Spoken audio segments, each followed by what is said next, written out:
Bonjour, je suis Florian Lambollet. J'ai fréquenté la maison familiale rurale de Saulsure entre 2000 et 2004. Alors durant mes 2 premières années, j'ai pu réaliser ma 4e et ma 3e technologique où j'ai obtenu mon brevet des collèges.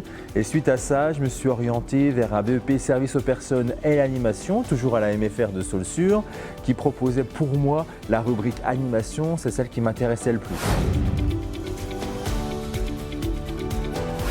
Alors, durant mes 2 années de BEP à la maison familiale de Saulsure, j'ai réalisé divers stages, notamment en radio et en télévision, puisque mon rêve ultime c'était de devenir animateur télé. Et malheureusement, j'ai fait quelques mauvaises expériences en radio qui m'ont orienté vers ma deuxième passion, le cinéma.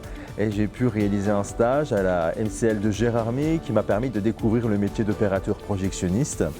Et suite à ça, quand j'ai obtenu mon BEP service aux personnes à la MFR de Saulsure, je me suis dirigé vers l'AFOMAV, une école qui se trouve à Paris, qui propose en apprentissage durant 1 an d'apprendre le métier, un CAP à la clé.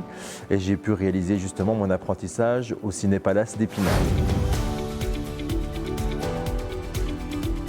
Alors aujourd'hui, j'occupe 2 postes. Je suis à temps partiel projectionniste et responsable du cinéma L'Entracte de Vanier depuis bientôt 20 ans.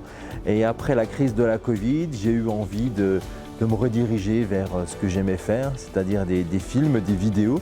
Et j'ai créé mon auto-entreprise, Opus Focus Production, où je réalise en tant que vidéaste des prestations pour les entreprises notamment. Alors, mes années à la maison familiale, pour moi, ont été vraiment enrichissantes, puisque ça m'a permis de m'ouvrir vers les autres, notamment en réalisant des activités les soirs, durant des veillées, où j'ai pu réaliser quelques courts-métrages avec mes camarades de classe, ou bien même durant des veillées spéciales Noël, pouvoir animer des jeux, des grands jeux entre les formateurs et les élèves. Et c'est vrai que ça m'a permis d'éteindre la timidité que j'avais en moi, et qui m'ont permis aujourd'hui de pouvoir m'exprimer en public sans avoir de soucis particuliers.